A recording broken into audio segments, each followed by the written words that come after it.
She said I'm only good enough for dog food, she grumbled. Wow, I never thought I'd feel so embarrassed. Even though we just got married, I've been trying to do things her way. But it seems like it's not enough. Maybe she's from another planet or something. That would explain a lot. I don't understand her language anymore, but I don't really want to talk to her anyway. My name's Allison. I'm 32 and work in an office.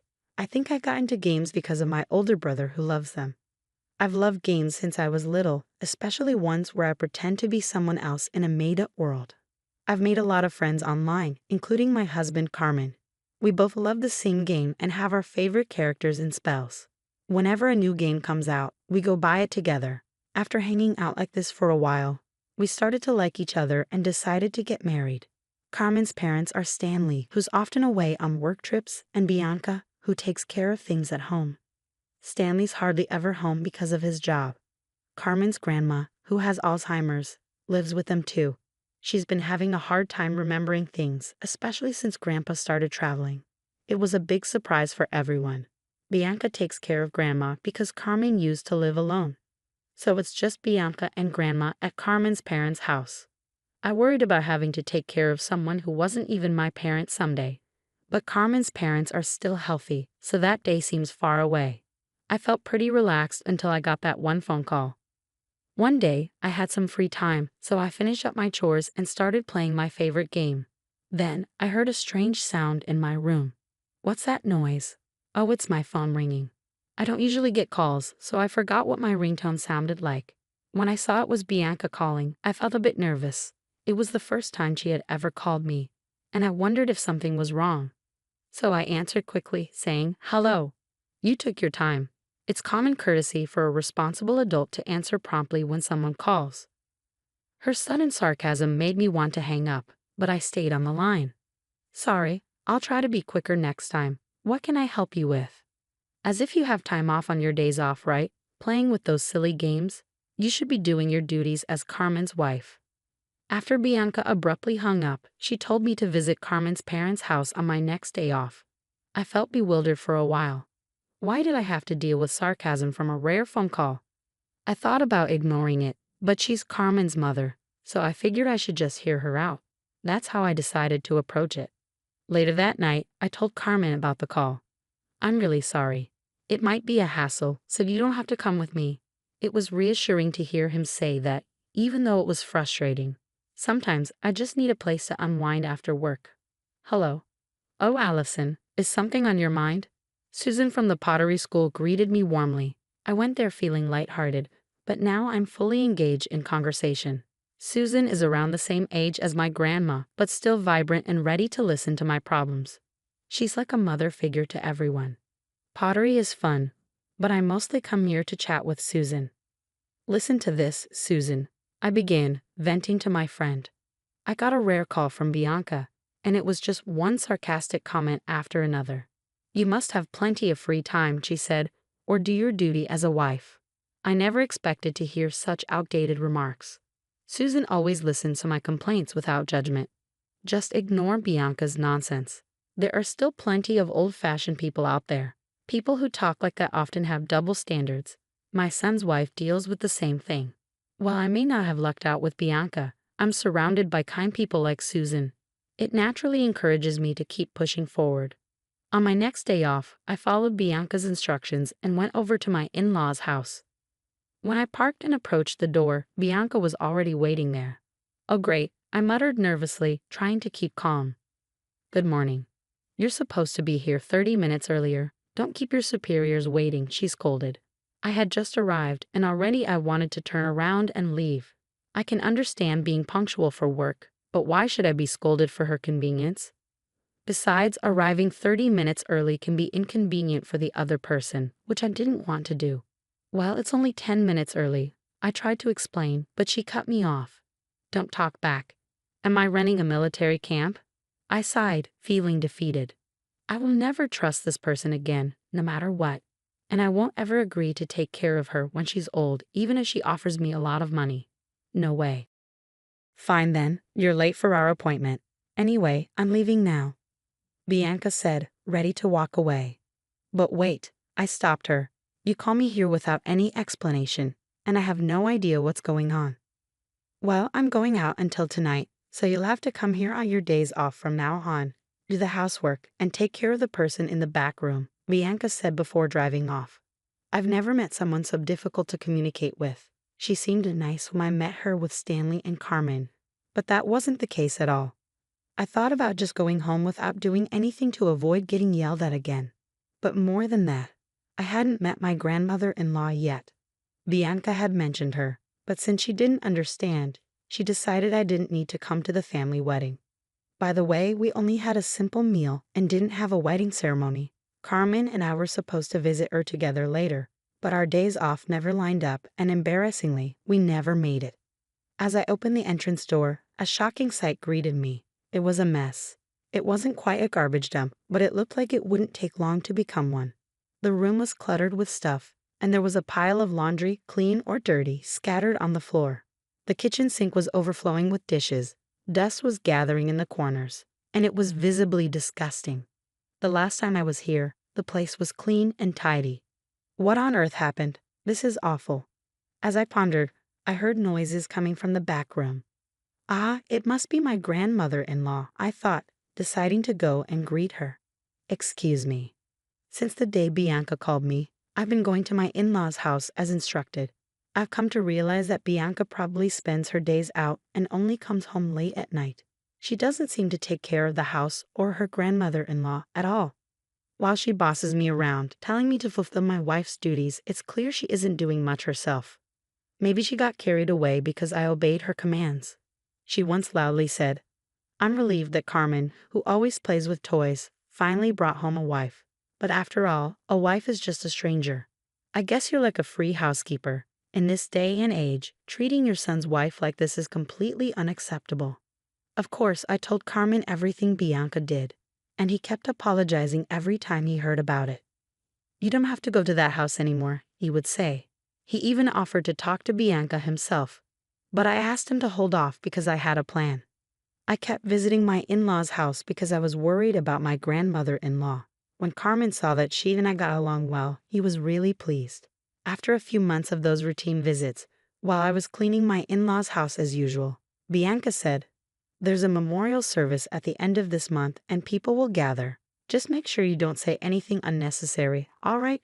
I smiled and replied, "Of course, Bianca," but it seemed like Bianca wasn't completely satisfied with my response. The memorial service was for Carmen's grandfather on his death anniversary. He had passed away before I married Carmen, but he was known to be a gentle and kind person. He and my grandmother-in-law got along very well and used to travel together. Carmen told me they always held hands when they were out. Grandfather-in-law had died of cancer, and my grandmother-in-law had taken care of him devotedly, with no help from my parents-in-law. It's just unbelievable. There's a lot of preparation to do, so make sure you come early, all right? And I think you know what to do, Bianca added. Bianca said that, and I cheerfully responded, "Yes, I'll act 30 minutes early." But she scolded me, "Your voice is too loud, be quiet." I thought about throwing the TV remote at her but managed to hold back. "You can't talk like that now, but just wait, get ready," she warned. I looked forward to the day of the memorial service, eagerly anticipating it. I was told to come 30 minutes early, but I arrived an hour early. Apparently, that was too much for Bianca, who came out of the entrance angry, saying, "You're too early." There's such a thing as too much. Honestly, when I saw her face, she looked like a monster to me. I quickly cleaned the room and set up the tables. When I heard a cheerful male voice say, "Good morning," as he approached the entrance, I saw the staff from a famous local steakhouse standing there. I had been there once with Carmen, and the meat was tender and delicious. But it's not something I can afford to do often.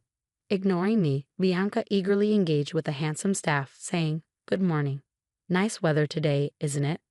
I could hear someone saying, "Ooh," for the first time, and then I went back to my preparations. "Hey, hurry up and bring in the food that arrived early," I heard Bianca's annoying voice.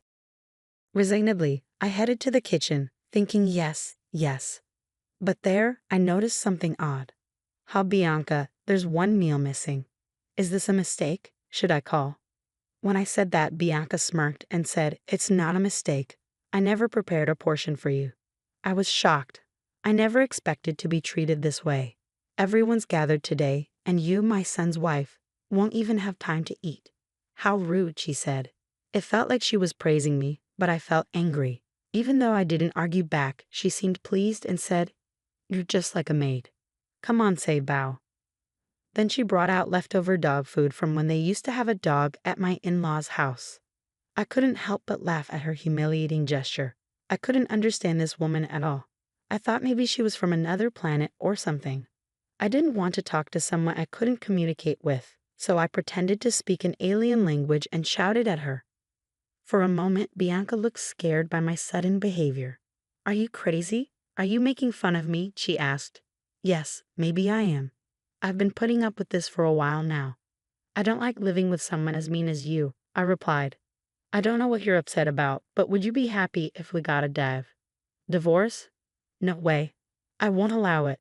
I'd have to hire another maid, and that would be a waste of money," she interrupted, trying to grab me. "Stop it? How embarrassing," I said, turning around to see Carmen and my father-in-law Stanley, along with Stanley's brother and his wife, who had come from far away. Bianca didn't notice them because we were arguing, but it was time for Carmen and the others to arrive. I'm not sure how long they had been watching, but Bianca suddenly became quiet, maybe because Stanley stepped in or because she was shocked. Then the priest came to the house. The memorial service ended simply, and it was time to eat.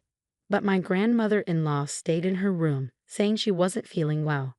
"I haven't had steak in a while, but it's really good here," Stanley said as I busied myself bringing drinks and such. "Allison, come and eat too. You don't need to do all this," my aunt-in-law said kindly. "Thank you, but it looks like there's no steak left for me." I pretended to be sad. When Cindy asked why, I said, "I can't really say. Please ask Bianca." Cindy glared at Bianca, who seemed scared by her look, and started saying something strange. "Oh, I ordered the wrong number of steaks." I offered my portion to Allison, but she said she didn't want it. I'm so lucky to have such a nice woman in the family. Bianca was sweating a lot, and her eyes were darting around. Cindy looked at me worriedly. Yes, that's right. Behind Cindy, I could see Bianca's face completely at ease. That face was so funny, I struggled not to laugh. Bianca is always so nice. She tells me when I'm not polite. Today, instead of steak, she prepared this for me. I said and brought out the dog food Bianca had given me from the kitchen. Bianca looked scared at my unexpected move. "What's happening? What did you do to my wife?" Carmen asked, but Bianca stayed silent. Stanley spoke up. "Well, when in Rome, do as the Romans do, right? Allison is part of the family now." Stanley started joking, and Carmen looked like he might grab him. Wanting to avoid any trouble, I decided to call my secret weapon Susan. Everyone was surprised by my loud call. Then from the back room, a cheerful voice answered, "Yes." Out came Susan, the grandmother-in-law. It turns out she's the Susan from pottery school. The day Bianca first invited me over, we were both shocked to see each other, never imagining that Susan would be the grandmother-in-law. We finished the chores at my in-laws' house together, laughing. The in-laws' house is a two-family house, and Susan's part was very neat. It was clear she wasn't sick, but Bianca never suspected. Since Bianca came home late at night, Susan and I went out to eat and for walks. I cherished the time I spent with Susan, which is why I was happy to visit my in-laws' home. Susan had asked me not to tell the family about our relationship. I was upset by Bianca's unfair words, but I knew it wouldn't last forever, so I endured it. Susan chose not to attend the memorial service because she didn't want to see the family's faces. She always prayed for my grandfather-in-law's happiness after his passing. "Huh? Mom, don't you have Alzheimer's?" Stanley asked, confused. "That's just something this woman misunderstood," Bianca said, shrinking away under everyone's glares. "What bothered me most was being excluded from the grandchildren's celebrations," Susan said, smiling at me. Bianca, not finding this funny, suddenly apologized. "I'm sorry, Allison.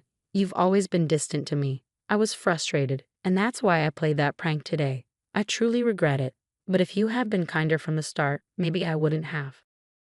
I never wanted to go along with this act. Bianca, all the kind words you've said to me before, I thought they meant something. That's why I recorded them," I said, pulling out a hidden voice recorder. As we played it back, Bianca's face turned pale, and the others grew serious. Susan and I had planned to reveal everything on this day, regardless of the steak incident. After listening, Cindy started laughing. You talk about social manners, but you've never worked a day in your life. It seemed Bianca had never worked and had lived a life of leisure after the children grew up. Bianca started going out more, leading to constant arguments with Stanley. Stanley himself was apparently a habitual cheater who came home late every night. He would show up at school events for appearances, but otherwise had a fake relationship, according to what Carmen had told me. Carmen couldn't stand it either and left home as soon as he finished high school. That's why pack your bags and leave right now. This is the home my late husband and I cherished. I'll never let you come back. And you too, Stanley, Susan said, glaring at him. You've got another woman out there, don't you? Do whatever you want, worthless son. I'm cutting ties with you. Stanley left hastily, maybe feeling too exposed. And Carmen, I know you're busy with work, but visit once in a while. I understand if you don't want to, with such foolish parents, Susan told Carmen, looking a little sad. Then we left the house. As Carmen and I walked away, Bianca, looking furious, chased after me. Wait, clear up this misunderstanding. If I get kicked out, I'll be in trouble. I thought if that were the case, she shouldn't have mistreated me in the first place, but her words came too late. I don't get it. Why don't you work? You seem to know how to be a decent member of society, I said sarcastically as I got into the car. She was yelling something outside, but I ignored her. Let her regret her choices however she likes. After getting kicked out of my in-laws' house, Bianca showed up at Stanley's place where he was working alone. But as Susan predicted, Stanley was already living with his mistress, and Bianca was quickly left out. It turned out Bianca had been cheating too, with a married man. She got sued by his wife for damages. Since both our former in-laws had cheated, the damages kind of balanced out, but Bianca still had to pay. Stanley might have to pay less if his mistress's wife also sues him, but they're strangers to me now, and I don't care. They were a match in a weird way, despite their fake relationship. Carmen has no attachment to them and never wants to see them again. I feel the same. We decided to live in the in-laws' house with Susan. We got rid of all the furniture Bianca had picked out and changed the inside a lot, so it feels like a new home. Susan is surprisingly lively for her age, but I'm happy to take care of her if she needs it. Plus, next year, our family will be growing. I'm excited to have a happy life with my loved ones from now on.